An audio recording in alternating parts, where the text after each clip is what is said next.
Good afternoon, and welcome from the future or from the past or something like that. We have an AD2L intermediate recast here, done off stream. Have some inclement weather, so don't want Twitch stream to be interrupted by this recast, but we are in the middle of a series here between Peenix Pals and Diamond Hands. Game 1 was a shellacking, to say the least, for Peenix Pals. Fantastic performances by all 5 members of the squad. Really no one to shout out in particular because everyone played so well. Diamond Hands, in the meanwhile, find themselves on the back foot here, facing AD2L elimination, but anything can happen in this best of 3. Diamond Hands took a game off Peenix Pals in the regular season, and they clearly know the formula, and they have their full squad. So we'll see what they end up doing as we will swap into the draft here. And did skip ahead, a little bit of spoilers. So we have the opening bans and picks. Diamond Hands banning the Chaos Knight and the AA, same bans as last game. They're going to pick up the Jakiro themselves. We saw Werewood just put on a masterful performance on it in game 1. Peenix Pals, in the meanwhile, getting rid of the Tiny and the Necrophos. So Tiny needs no introduction, really, but Necrophos is an interesting one. Certainly a pretty strong hero right now as well, but could lean towards a specific hero that they're going for here. I wonder if we'll try the 1.5 draft cast here, but if it doesn't work out, it doesn't work out. We'll kind of see how it goes. 5 seconds. It's Dyer's turn to pick. And Peenix Pal's going for the Yami Rubik. So Yami definitely shined on this hero last game. Stole many exorcisms, many Snapfire ults, and great hero against Jakiro. All the spells are really good. You cast them, from further away with a better animation and so on. So one of the better heroes against Jakiro. It's also Jakiro doesn't really provide any way to catch Rubik, which is really Rubik's only complaint ever in a game. And they go back for the DK as well. So we saw this DK Rubik lane pan out brilliantly for them last game. Just very solid overall. Diamond Hands are going to instant counter with the Grimstroke though. Fairly flexible, kind of a do-it-all type hero. So it makes sense here. They're going to ban out the Sniper. We saw Janan play it last game. Certainly a great hero with the DK standing in front for him. Peenix Pals get rid of the Jug. Jug Ram, just a nice solid combo. It does have the kill potential on DK. Drow Ranger banned out by Diamond Hands as well. So they're trying to get rid of these ranged backline heroes. Peenix Pals going to get rid of the Wraith King. One of the better Fog heroes. Silencer at the final ban for Diamond Hands. And Invoker for Peenix Pals. Talked about it before, but the Invoker, one of the specialties of Corrin. I believe his name is Anti-Hawk Chihuahua Spikes right now. 5 seconds. I don't know the lore there, unfortunately, but that is his name, so. Peenix Pals now thinking it over. This 15 pick is pretty vital, and they're going to go with the Undying. So, Undying, just a very overall solid hero. Does prevent a number of strength offlaners, and I'll kind of slow it down here as we seem to be picking back up in the draft. But Diamond Hands are going to respond with the Axe. Doyer, this is one of his absolute best heroes. I believe I played a game against it. Could be wrong, but one of his absolute best heroes. Kind of a hero. It's been a tale of two cities for Axe this season for the most part. Certainly wasn't much of anything last patch. This patch got a lot of buffs, but it feels like a build hasn't really been figured out for Axe yet. And I don't know exactly how true that is because I have seen Collapse play it. We picked it when the fortuitous stand-in Erock stood in for us. And it felt decent. But it does feel like the heroes is still kind of missing that all around wow, this is the build for him, everyone goes this every game type thing. You can go Blink, Vanguard, Blade Mail. I feel like AC is pretty valuable right now due to the way his hero works. Ags is really valuable. Um, and there's not really that consistent he like his shard isn't a 15-minute type shard. So, but Diamond Hands are gonna go for the Medusa here as well. Pretty interesting here. Dusa Grim or Dusa Jakiro, neither lane is particularly amazing. Um, it's double range either way. Jakiro kind of acts as a more frontlining support, but nevertheless. And they get hit with the E-Rock AM. So, AM versus Axe is not like the world's best lane, but you do have some semblance of an answer available. Um,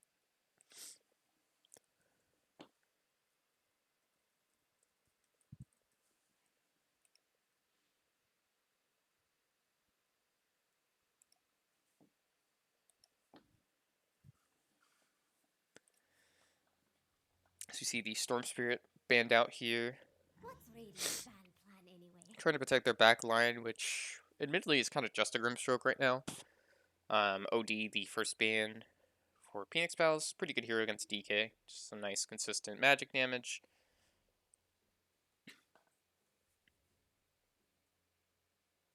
10 seconds. But AM versus Dusa, I mean, this matchup has kind of been 5 seconds. studied to the ends of the earth.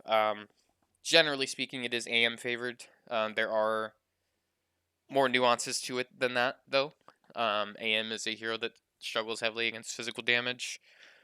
Struggles heavily against heroes that catch him, and we do have the Inkswell Axe Call combo. He's gonna have a lot of armor. Maybe this is an AC Axe type game against AM. It certainly feels like you always want one when you're playing against AM. So this is one of those games where Diamond Hands' draft does feel relatively solid. They have a little bit of catch, they have a little bit of tankiness, a little bit of high ground. DP, the final ban for Diamond Hands, would have been a pretty decent mid, although not super amazing at like dealing with Dusa. I guess Dusa's already dealt with. Um, and Ember, the final ban for Peenix Pals. Corrin didn't look great on it last game, but I'd chalk that up more to Janant than the actual Ember play. He was doing a pretty good job of rotating, just fell behind in farm. It's Dire's turn to pick. Void incarnate. And Void Spirit the final pick, so a hero that struggles against AM pretty heavily, but at the very least he can provide some sort of split pushing response. He's pretty active on the map himself, 10 has a nice presence, 5 seconds.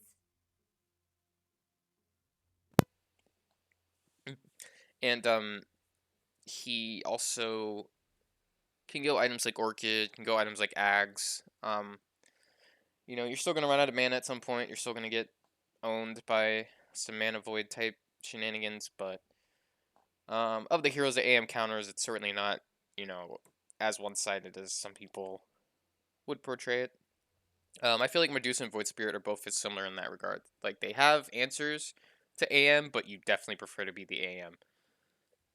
So Peenix Pals, excuse me, Phoenix Pals looking for a last pick here. It will be the Lina. So they definitely need something, just to kind of round out their draft. And I think Lina gives them that. It's a little bit of everything. They have a follow-up stun to the Lift and the Dragon Tail. The extra stun is nice against Void Spirit. It also kind of gives them a lane win for the most part. So nothing crazy. They have the AM. They have their win con. The AM wasn't countered. So they didn't need to go for anything crazy for Jinnan, and he's certainly a fantastic Lina player. So a nice solid pick here. I like both drafts. They both feel well rounded, but well, as long as AM can be AM. Excuse me.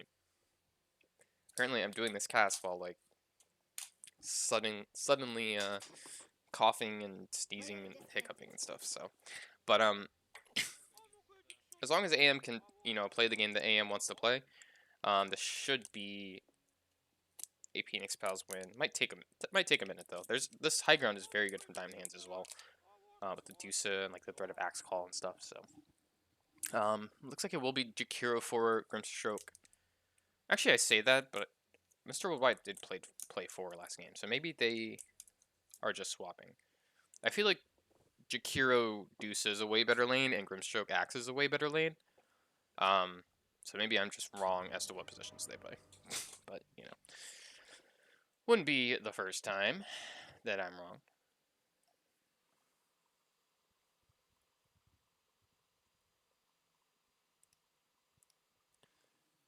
Alright, Diamond Hands versus Peenix Pals. Game 2. Everything on the line for Diamond Hands. Just a Game 3. And a little less sleep on the line for Peenix Pals. We're going to go to the free camera and introduce our teams. On the side Diamond Hands, we have Mr. Worldwide. On the Grimstroke, pause 5 or 4. We'll kind of see exactly where that plans out. Corin on the Void Spirit. Doyer on the Axe. Jay McConnell on the Jakiro. And Fog on the Medusa. On the side of Peenix Pals, we have Hungry Phoenix, the captain, spiritual leader, and so on.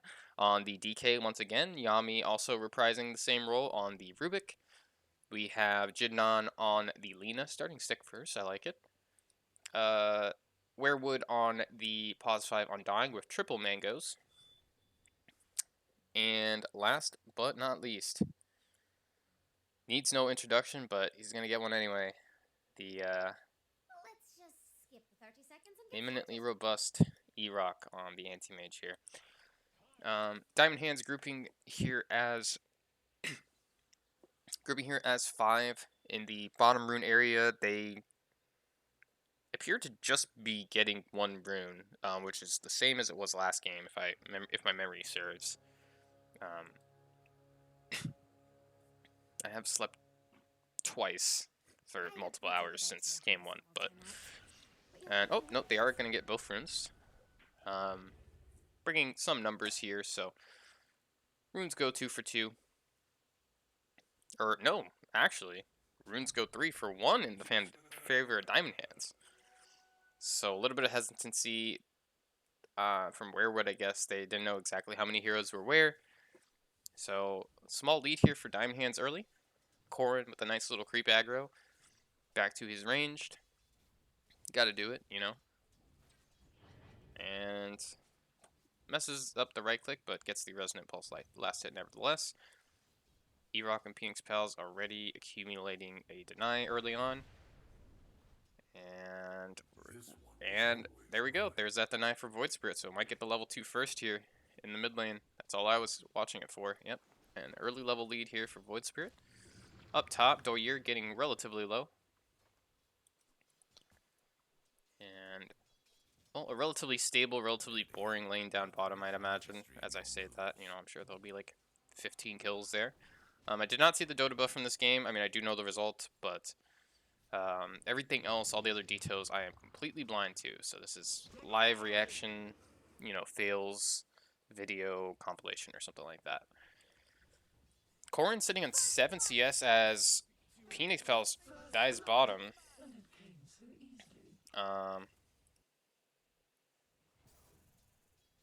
We're going to go back 10 seconds. Hopefully avoid any replay bugs. Gets hit with the dual breath here. Going to continue to try to run away. Yami with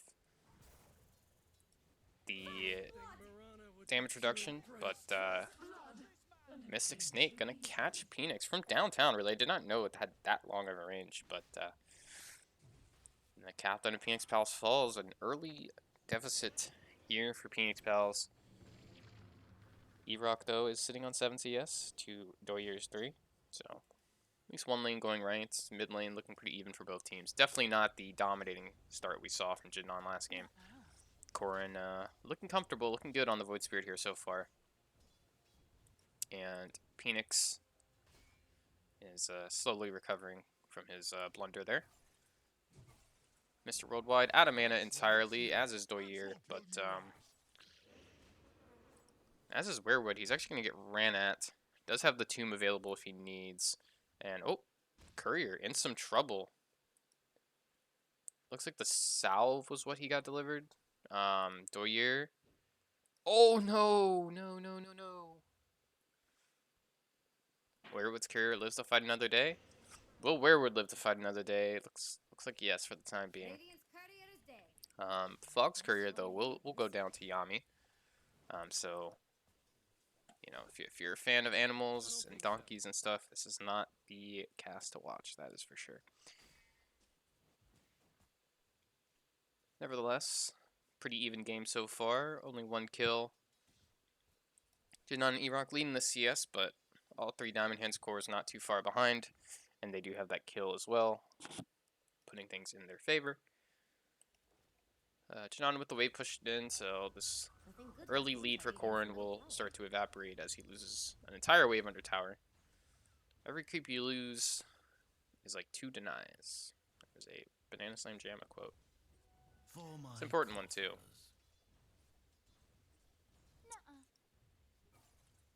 E-Rock sitting on 16 CS now. Has a completed Wraith Band, going to be working on the Ring of Health soon. Don't mind it, you know, relatively standard. And Orb Corrosion probably doesn't get them more kills than normal.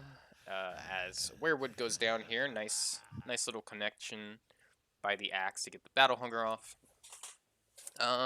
Yeah, AM Undying is kind of a weird lane setup. It's not the world's worst, you know. You're certainly fine tanking a strange lane like that in order to get the AM versus Dusa matchup, but it isn't the best. They don't synergize amazingly well unless you're gonna pop Tombstone for the slows, or maybe like an Orb of Corrosion on the AM. And it's totally fine not to. You know, against Axe, you can only do so much as a melee hero. Barring like, you know, Monkey King and a couple other exceptions, which maybe you could argue he's not a melee hero at all. But yeah, AM is at the point where he no longer wants to play that aggressively, especially into 2 points of counter helix. So we won't see a dominating Undying performance in the lane here from here on out, but Eroc's getting his farm, and you know that's all that matters at this point. And speaking of getting farmed, Jinan sitting on 27 CS. We'll look to grab a couple more before the 5 minutes siege. Corrin walking back to base. Will be back in order to defend from the siege, but Jinan now starting to pull ahead, up 11 CS and counting right now.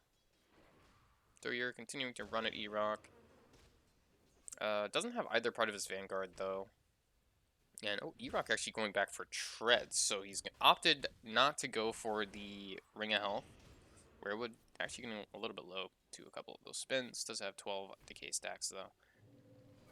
Inkswell used. They're just going to run straight at the Undying and ignore this AM. Perhaps ignoring the AM's a little bit too overconfident as Worldwide falls. Doyer though is going to grab himself a Tombstone with no Soul Rip available. So it's actually a trade that I would argue is in Doyer's favor almost. Call is used, but he is relatively low mana. Has 3 points in spin now. Oh, a second spin. E-Rock nearly taken out there. At the very least, he's going to maybe wish he had the Ring of Health now. At the very least, a nice salve from Werewood will he'll back up about halfway. There's no Battle Hunger available on the Axe as well. So that's nice for him, but whoop. Thought he was dodging a W there, but was not the case. Doyer going to grab a Tango himself. Almost Vanguard on this Axe. Again, this becomes a little bit uninteractive for AM for a bit. Again, especially with this Undying support, just not really like the pure magical damage plus like disable that you kind of need to take down an Axe. But, I mean, Erok understands Axe. He is an Axe player whenever, you know, whenever the stars and the moon alight and he doesn't play carry. So, you know, which, you know, it happens more often than you think. You know, week 5 standing in against the Lost Gen did happen, so, you know, he understands this matchup, not going to do anything crazy. He's playing pretty consistently overall. Lena getting the wave in again. This is just the experience against Lena, pretty much. Gonna steal a small camp as well. Not the funnest of times for Void Spirits. About halfway to those travels on Lena, and Inkswell is going to be used. Erock does not have Blink, actually used it. The Inkswell will be just off the mark, though. Oh, and he tries to TP out. It's going to get called, though. Silenced up on the Grim as well. The silence is a little bit early. They misjudged the Blink cooldown, actually. They didn't realize that AM has 3 points in Q, but nevertheless. Forced a rotation from Yami. Grimstroke kind of caught in no man's land here, but they're okay with it. Both couriers are going to be caught in no man's land. A nice stroke of fate from Grim. Inkswell used again, but Tombstone's going to be dropped here. Yami going to get taken out by the axe as well, and now Jakiro is up here. J.M. McConnell getting a nice dual breath off. Tombstone Zombie will hit the Jakiro, but Werewood does have a stick available as well. As Jinan takes out Fog bottom. So a nice rotation from Peenix Pals, taking advantage of all the chaos up top. Important kill on the Dusa, so it was a sequence that was going Diamond Hand's way until they lost their Dusa. But you have to be careful, you know, against, you know, a hero like DK. Any +1, you will die, even if you're a Medusa, and it came true here. They will need to get bottom. I don't think they're going to, though. They don't have a TP on Jakiro either. They might just lose this tower. And Dusa losing this tower is way more important than AM losing this tower. We'll see. Peenix Pals' Hungry Phoenix has got this tower to half health. But top tower will actually fall here. Corrin rotating as well, just to make sure that it goes down. Yami, only level 3, does get a nice stack off. Erock, one part of Battle Fury plus Treads. As Medusa has retreated to Triangle as well. Did TP mid to push it out at least, so we'll probably make this home for now. Axe with full Vanguard, no boots yet. A little bit late on the Vanguard timing overall, but not the worst. It looks like boots are on the way actually, so and we'll jump in with the Inkswell onto Yami. Corrin doesn't quite find the Dissimulate. Yami's actually going to get dove under a tower here at the Aether Remnant.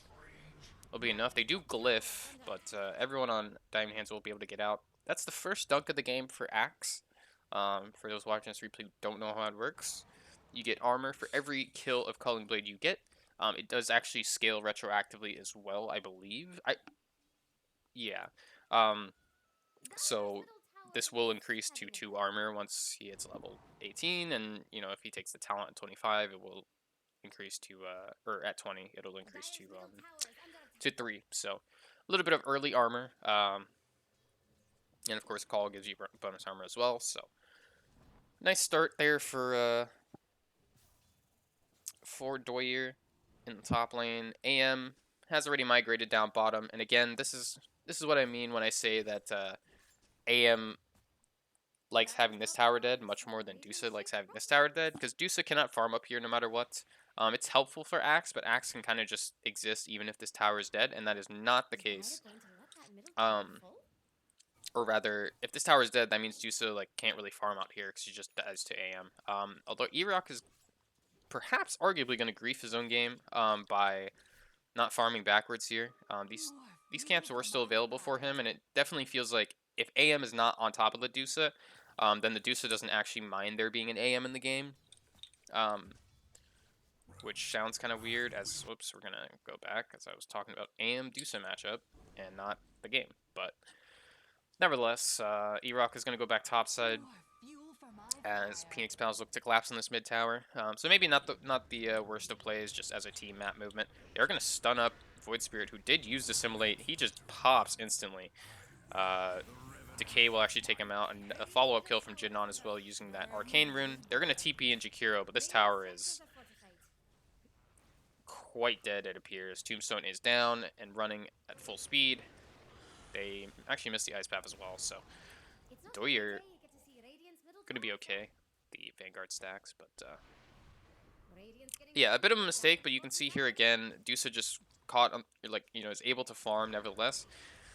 It's not the best of trades, as Doyer actually going to get lifted up in some danger, stunned up by the follow-up Light Strike array, but we'll be able to get out, and Lena is silenced. Corrin jumping on him now, going to find the Dissimulate as well. Remnant, not there. A little bit off the mark. He's gonna get stunned up by Peenix. Werewood has popped Golem. That aura. What's the radius on aura? Oh, it's attacks. Has it always been attacks? Okay, well, nevertheless, Corrin lives, and I don't know how Undying works, so that's exciting. I mean, that was already evident by my performance on Wednesday night, but nevertheless. But yeah, so overall, a pretty good sequence for Phoenix Pals. 2K net worth lead. Honestly, probably could be like a 4K net worth lead if E-Rock was on the right part of the map. So it just kind of goes to show you how these little map movements can make a great play even greater, or, you know, could have turned like a disastrous fight into an even bigger disaster if it went wrong for them. So Dusa is still farming though, has the Dragon Lance. Relatively standard Manta Dragon Lance build on Dusa right now. But spending a lot of time interacting with AM actually is pretty low mana. Yeah, E-Rock's gonna posture aggressively. Will force out 2 rotations, actually. One by the way of Teleport Scroll. Peenix continuing to pressure in this bid wave, and you're seeing just the pressure that Peenix Pals are applying. It's 2 different lanes here. Yami playing behind the DK, as is Werewood, who's actually just staring off into the distance. You know, if you go inside the mind of okay, I was gonna make a joke and then he started moving again. Whatever. Could I pause the game? Yeah, but you know, I don't want the cheap jokes. You know, I work hard for my jokes. If this was in replay cast, you know, so AM gonna TP actually gonna TP out of top. Yeah, perhaps a little early. Probably could have grabbed one more wave, but gotta do what you gotta do. I do have the luxury of casting and not playing, so, you know, that's how that works sometimes. Convincing forgeries. Doyer, 800 gold from Blink Dagger. As well, switch to the net worth chart here. Werewood, about halfway to Arcane Boots. 30% brief fire damage reduction taken by the DK. I like it a lot. Dusa definitely has a tricky time against damage reduction. You know, Underlord, one of the better heroes against her.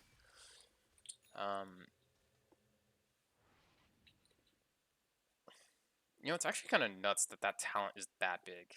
I feel like it was changed recently because I feel like it used to be like 15%.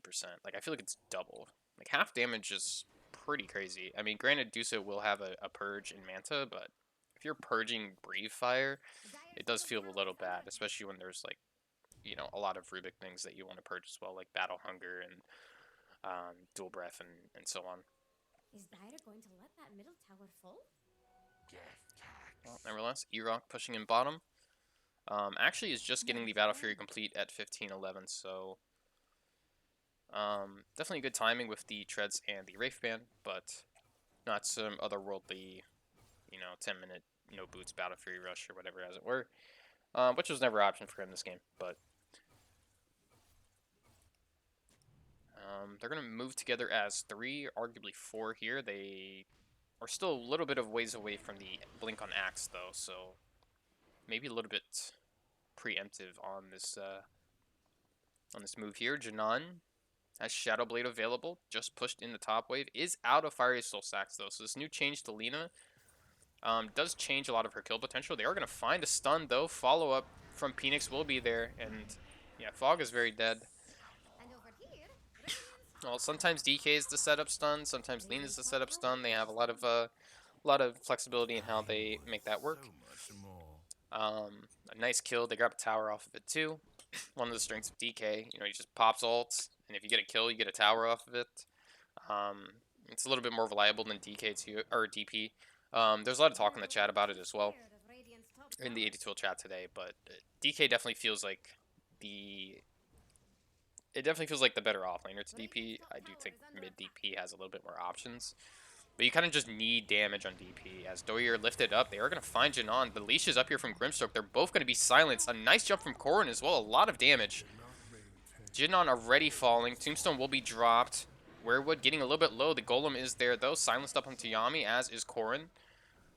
Werewood will fall. They are going to take out the Tombstone. Doyer Blink. He's going to look for more. Not in range for Battle Hunger. But a nice fight for Diamond Hands. Peenix Pals caught with their hands in the cookie jar. As Janan, yeah, got caught by the Axe Blink by surprise. And he and his support fall for it. So Tier 2 will stay alive. Only a little bit health left on it, though. DK gonna find the stun onto J.M. McConnell. Rubik with the ice pack of his own available in a couple seconds, if they're still gonna stick around. But it looks like they will retreat for the time being. Rubik's ice path off the mark. E-Rock gets jumped on by the axe, but we'll be able to blink out. Oh, and Lena gets caught by the dust. The early sentry here. The Deuce ult will secure the kill, so walking under the Diamond Hand sentry ward here was Lena, and they instantly dust, and Yami will fall as well. Oh, no, Yami will not fall. Pardon me. The point booster coming in handy here. E-Rock is at this fight as well, looking for the Void Spirit. Has not actually used his ultimate yet. Tombstone will stay alive. Dusa with the split shot going. E-Rock getting pretty low, but not low enough. Grimstroke will actually be the first hero to fall in this engagement after the Lena was picked off.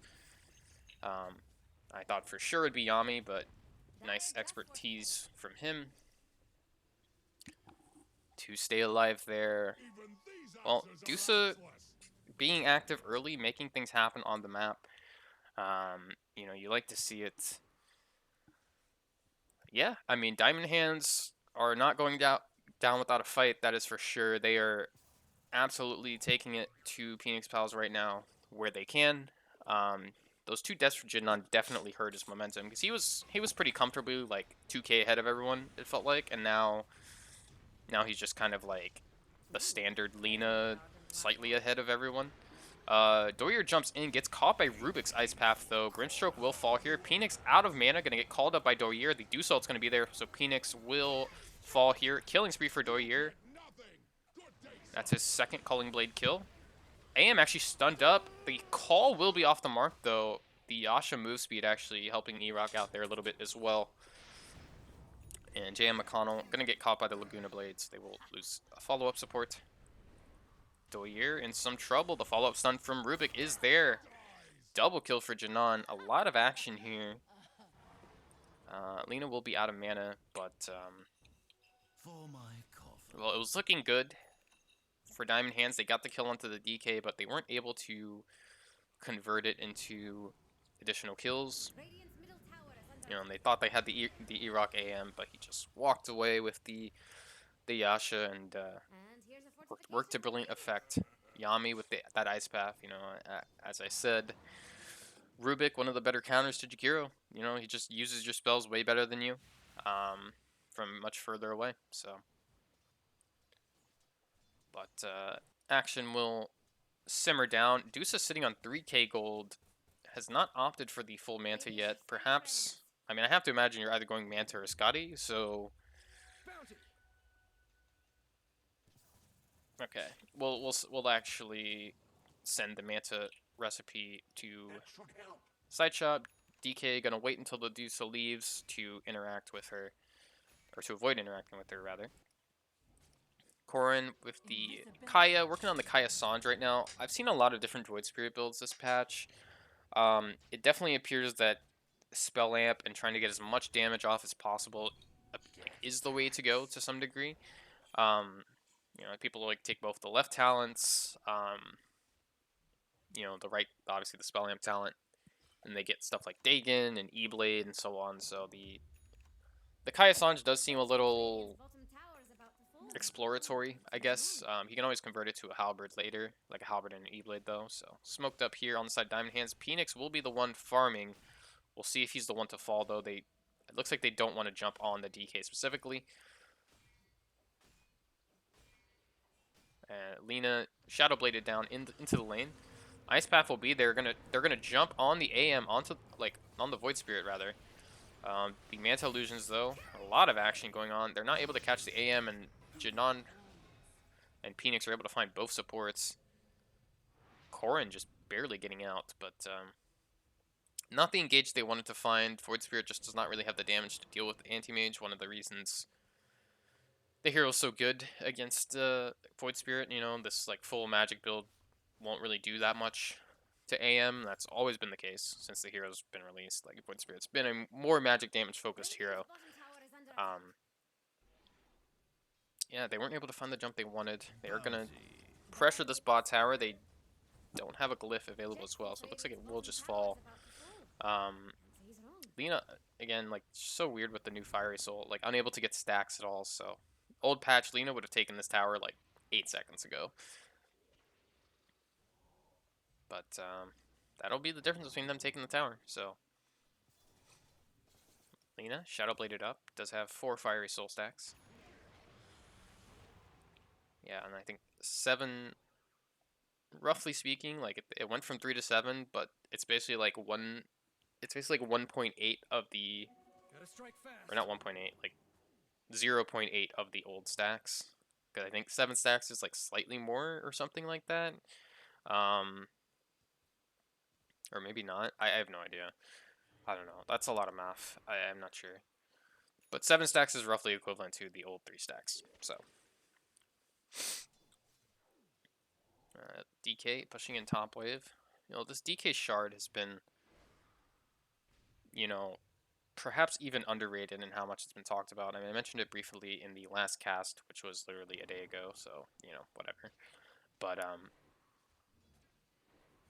DK just a solid hero, and, you know, this Fireball just gives him another tool in his kit. You know, just some very reliable wave clear, some AoE magic damage, you know, just a better version of the Ancient Dragon Creep, and that Dragon Creep is very reliable for that reason, so.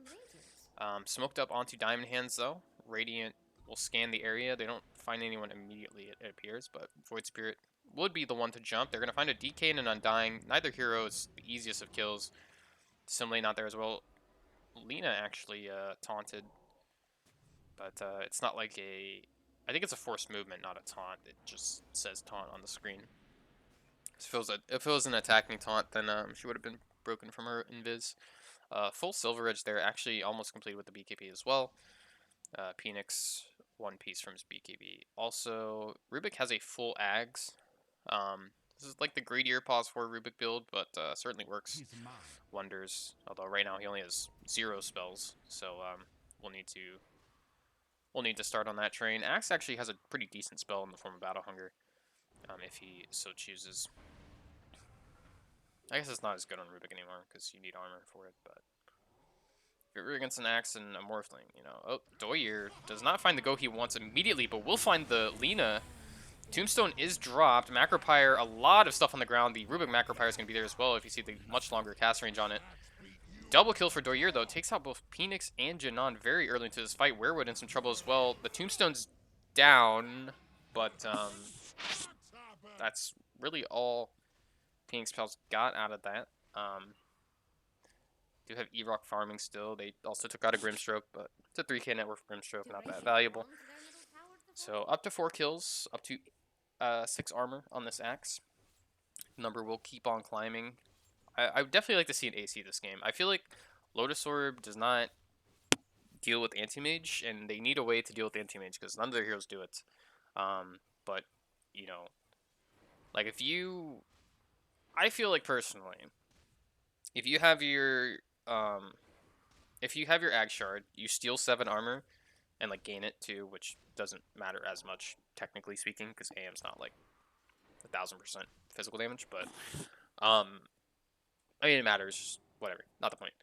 I feel like if you have Ag's AC, you can steal so much armor from this Anti-Mage, and like if you get him down to like 10, 15 armor, you know, plus Medusa Stone Gaze, I mean, you're doing 50% damage amp on like only 40% armor reduction or whatever. Like that is more than enough for Dusa with like a Daedalus to take out that AM. So feels like a missed opportunity. The Blade Mail doesn't feel as valuable, but is necessary against Lina. Peenix gonna drop the shard in the wave. And Axe will actually Blade Mail and stand in the Shard in order to get a little bit more damage onto Peenix, and they take him out. It's up to 5 armor. So the hits keep coming. Battle Hunger is also physical damage against AM as well, so another important spell. And the bigger it gets, like the trickier of a time AM's gonna have. You know, I think already this is definitely a game where they probably want next item AC on DK. But honestly, if this axe continues to get out of control, maybe this is a an anti-mage assault cuirass angle. I wouldn't hate it, at least. Radiant's top tower has fallen. I guess if you have a DK, he's probably the one that builds AC no matter what. But I definitely think like AC might just be core against Axe on AM. I mean, you certainly build it against heroes like PA, and I feel like Axe. I feel like Axe is basically the same hero, right? Like he has so much negative armor. Like he poses the same problems for AM with an added bonus of having a 4-second disable, whatever it is. Yeah, even Shard, like I have to imagine is going to be like in play for Axe later on. I just don't like this Lotus Orb pickup. Like both like AC is 5,000 gold roughly, Lotus Orb is 4,000 gold, but one of them like helps you do that much more damage to AM, and one of them does not. I mean, technically AC is more armor too, so it literally helps you do more damage. Smoked up on both teams here, like 2 ships in the night. They're going to meet in the middle of the Radiant are scanning for enemies. Radiant mid lane? No. Looks like Peenix Pals are going to take over high ground, as are Diamond Hands. AM is going to also be like a ship in the night. You know those ships at nighttime. That's kind of how they are. Peenix Pals are going to take the opportunity to go Roche. Diamond Hands make a full sweep of the map and just barely miss Peenix Pals. I mean, does not get much closer than that. Like, smoking at night does mean less vision range, but like, it was pretty close.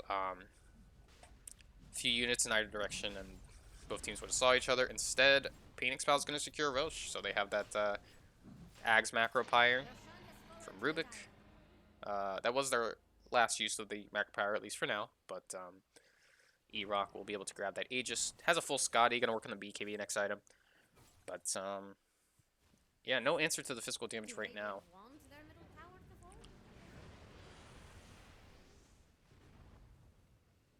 For E-Rock's anti-mage. Axe gonna give away Calling Blade, actually. So Rubik may be able to grab some armor for himself. Wouldn't be the worst.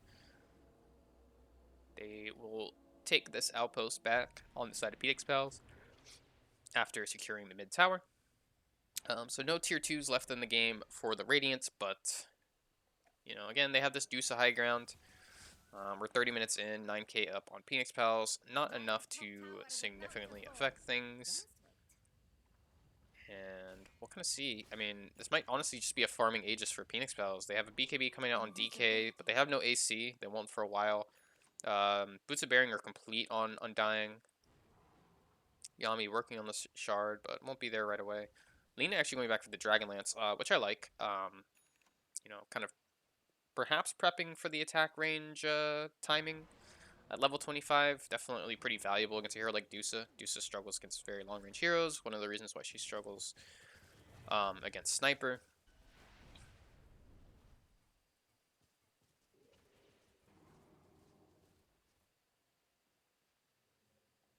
As Lina will go topside with those travels, try to push it in. And Peenix Pal's doing a nice job, just conservatively taking over the triangle, beginning to outscale the Dusa lineup. Throwing your head against the wall that is Dusa is never really good for your health or mental sanity. Diamond Hands are not content to just stick around, though. They are going to smoke out of base. Not sure to what degree Peenix Pal saw this smoke, but at the very least, DK's in the area. Dory are going to find the taunt silenced up on the Grimstroke as well. He does have a BKB, won't even be necessary. Calling Blade will actually not go off, it appears. It looks like DK died to the burst from Phantom's Brace, so not an extra armor stack for Doyer, but otherwise, great play there from Diamond Hands. Again, just not content to sit back and farm passively. As all 3 cores in Diamond Hands are doing a nice job of not dying. Grimstroke consist of over half their deaths. But E-Rock is also not dying, and that is a little concerning against an anti-mage. He's going to go for the Ag Scepter next. I love Ags on AM. It's one of the cooler changes to the hero in recent years, I think. Like the way his shard or the way his E works now used to be his old Ags, but just being able to blink an illusion in place. I mean, it was kind of his level 20 talent, but not really. Like it wasn't a specific spell. As well. Lina TPing here in the mid lane. The taunt's going to be there, though. Anti-Mage is not here, but neither is Dusa. Can they kill Janan in time? They can. Tombstone drop. Mega kill for Doyer. Where we're going to fall as well. Double kill for Doyer. Doesn't get the second Calling Blade, but Janan caught napping in the middle river here, and Dusa has finally seen fit to join the team as a push down mid lane will happen. Again, I worry about the physical damage against AM. There's no AC. There's no data list on Dusa. Perhaps they don't need it. Axe going to be lifted up. Inkswell is there. E-Rock for now, not taking much in the way of damage. But does have that Axe complete now too, so you're seeing very little mana on the side of Diamond Hands. They only have one set of Arcane Boots as well. But Axe is complete. Peenix, in the meanwhile, saw fit to push down bottom. They're going to force a rotation from the Grimstroke. Potentially look to fight after that. Silenced up on the AM. The Rubik Inkswell going to be used onto Peenix. Dusa ult will be popped, though, which will keep them away for the time being. They are going to go for a full retreat on Diamond Hands. Whether or not they get it is up for debate. Looks like JM McConnell will fall here. Nice job by Hungry Phoenix there. Pushing in the bottom wave, forcing a response, and immediately having this team jump on the enemy. So Jakiro is a lot of their high ground defense, and they do have a DD popped on Lina, wherever Lina is. Lina's just super slow because she can't use her passive anymore, but, only hits one... Actually, I wonder if that hit multiple units, but it doesn't work on illusions. I wouldn't be surprised. Huge call here from Doyer. Wicked sick. Again, unable to get either Calling Blade kill, but a huge call. Caught napping again on Jidnon. Hungry Phoenix stunned up as well. Scotty gonna take down the DK, prevent most of that regen. Only E-Rock left alive. There's a Phantom's Embrace that will be counterspelled. 4 heroes dead from Peenix Pals. This is like the 4th or 5th time this game that they try to vaguely go high ground and immediately get punished by Doyer's Axe. Scary stuff, honestly, from the Pals. They're gonna push... Or Diamond Hand's going to push down mid here. 34 minutes in. Diamond Hands, they're 6k down, but they're going to take a tier 2 themselves. 4 heroes down on Peenix Pals. The supports won't be up for another 10 seconds. And even longer on Lina. And, though, going to jump onto Jam McConnell. E-Rock finds a nice kill. That's definitely what they needed. Jakiro's most of the tower defense on Diamond Hands, so they will have to go back relatively soon on Diamond Hands, or they may just end up trading here. E-Rock's actually going to be the one to go back. As Void Spirit lifted up, he's in the middle of the base. A little bit over-aggressive on the blink there. Still 600 mana left, though, so more than enough to get out if he can. Dissimulate, Shard. He's actually going to go back into the middle. I don't think he wanted to do that. Stunned up. Oh, but Axe! Wonderful call. Taunted up on the AM. Just barely gets out. The Calling Blade just off the mark. I think he just had enough HP. That health bar a little deceptively large. Could have been a disaster. Lina's actually down bottom, taking Elena Rax here. Janan actually messed up on his Silver Edge, though. Dusa not in a position to take him out. So action all over the map. A nice heads-up play by Janan to TP down bottom. All set up by Peenix and E-Rock earlier in the past couple minutes. But, oh man, I mean, that's the kind of play, if he had an AC instead of a Lotus Orb or a Blade Mill, that AM dies. He's going for the Ags next, which, kind of acts as a pseudo AC for sure, but I don't know. I feel like AC is just, like, if you go AC Ags and you have a BKB, like, BKB and Lotus Orb do the same thing, right? Because the purpose of Lotus Orb is to, like, jump in, Lotus Orb. If you're not going to use your BKB when you jump in, you Lotus Orb yourself so you don't get, or, like, if you get lifted, like the Rubik also gets lifted, so on. But otherwise, what does it do? Like, what are you purging? You know, like DK stun. I mean, maybe, or like, I mean, you're not purging DK stun, right? But like, you can make DK stun himself, but like on most of these heroes, they would not want to be stunned even if DK is. So we'll kind of see how it pans out, but it feels like the lone mistake. You know, they even have the data list on Deuces, so they have that physical damage. But it feels like the lone mistake made for Doyer here was in this itemization. Aether Lens picked up on Werewood. Yeah, they find another jump with the Jinnon. Jinnon just acting as a magnet for these axe calls. Up to 8 armor on the axe. And again, like another, like, you know, if you went the bonus armor per stack, you know, that would be more damage on Battle Hunger. You know, it's all these things kind of add up. It feels like Doyer plays an amazing axe, but just, oh, if he had those extra 5%, extra 10%, like, this game might be over already. As we saw in that mid fight, at the very least, it would have forced an AM buyback. Where would, or I keep thinking, never mind. I was really tired, I guess. I keep calling where would Jakiro for some reason, but they are not able to find whoever was TPing out here. So exciting stuff. Mr. Worldwide gonna TP back to top wave since it was pushed in by AM. I mean, Erock just doing a nice job of providing pressure onto the map. Definitely not being a useless AM for the most part. Keck W. You know, this is the hero in a nutshell for sure. I mean, he just pressures lanes, forces rotations, very hard to kill, does a lot of damage around this like 35-minute mark. Like, this is AM. You know, this is basically a clinic on how to play AM for sure. Going for the Boots Travels next as well, so it's be an extra +1 to the Jinnon Lina, which the Jinnon Lina continues to die. And there's really no sign of stopping. You know, Doyer can just shred him. You know, and he has 49 armor before using call, so you know, there's no concern about Lina like killing you in the middle of your jump. Lina and DK both bottom.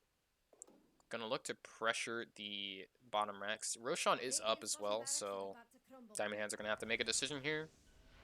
Chikiro gonna dual breath the wave as Iraq will walk into Roche. Uses his Manta and 2 of his Blink Fragments actually. So won't have a couple of those if a fight breaks out. It looks like a fight will. Doyer blinking in place.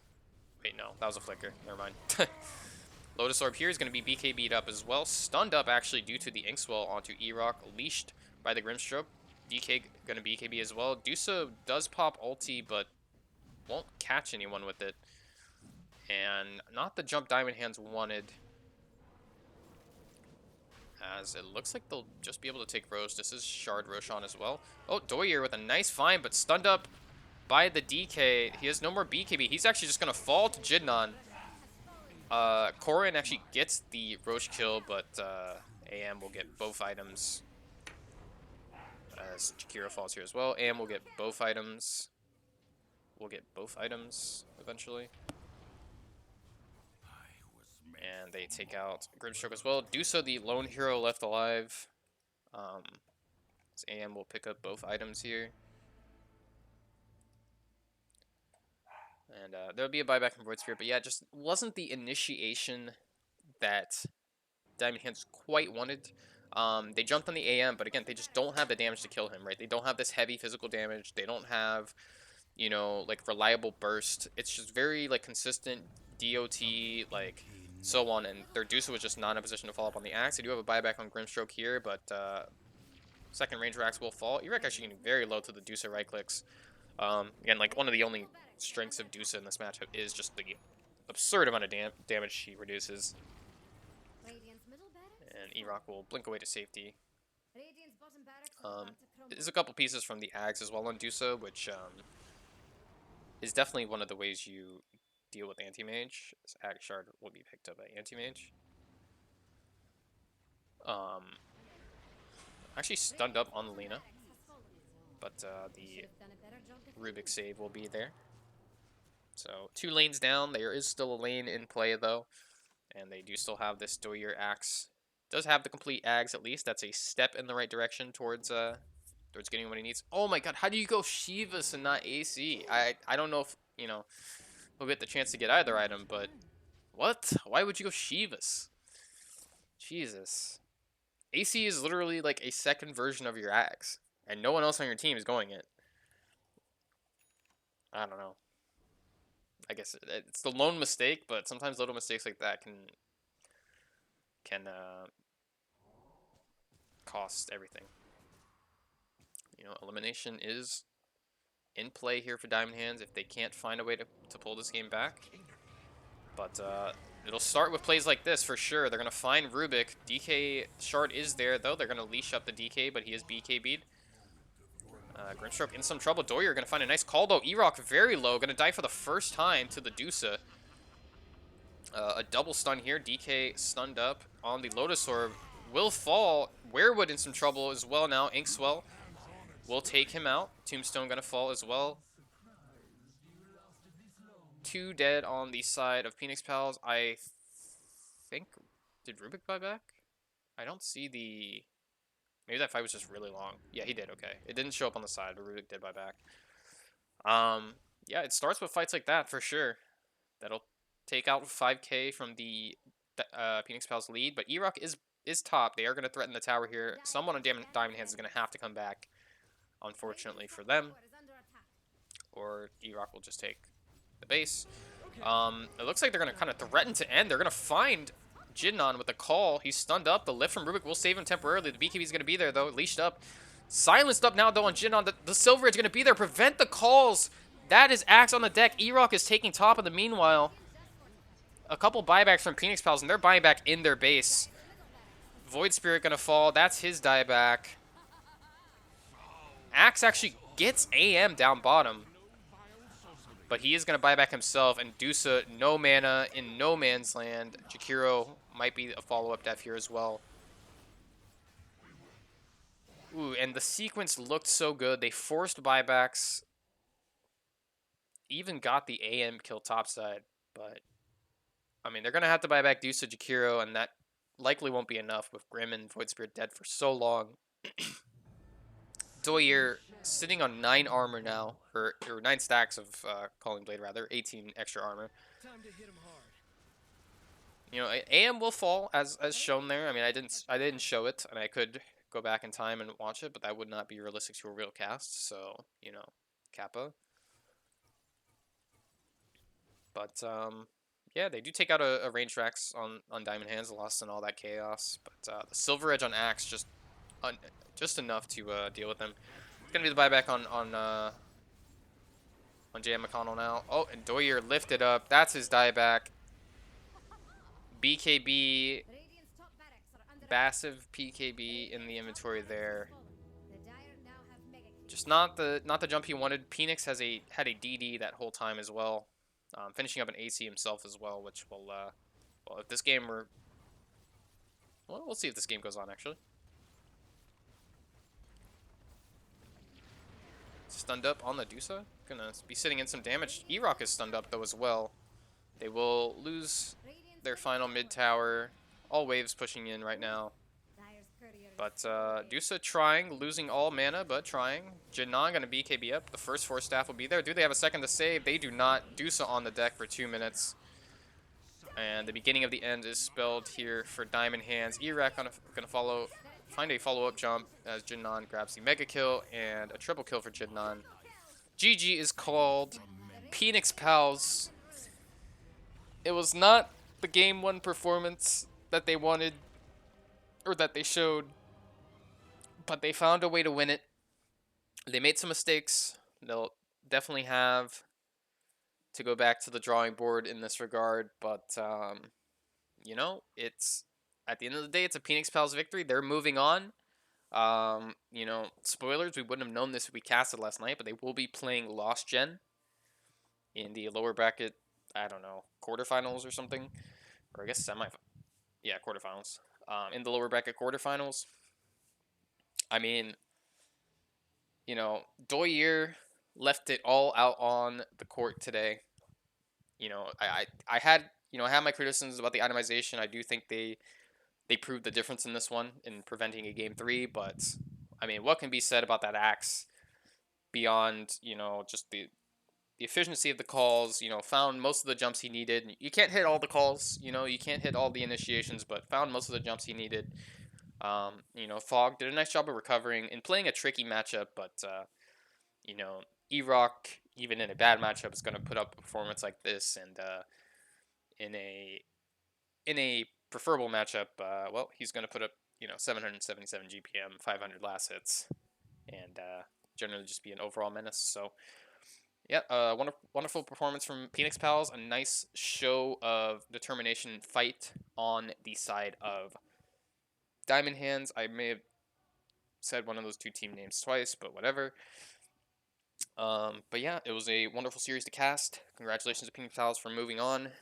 They will again play number 1 regular season seed Lost Generation in the next round. We'll see if Lost Generation decide to try or not, or if they're going to decide to go out with, Tinker off lane and whatever other shenanigans they want to do. So, thanks for catching this cast, and my apologies to both teams for my mid-series interruption. Unfortunately, I'm just not cool enough to have Peenix Pal or to have Hungry Phoenix on my friends list. Unfortunately, this is my Smurf anyways. I don't need him on this. But I'm just gonna casually show my KDA here for this TA game. But yeah, thanks everyone for watching, and I'll catch you the next time I catch you.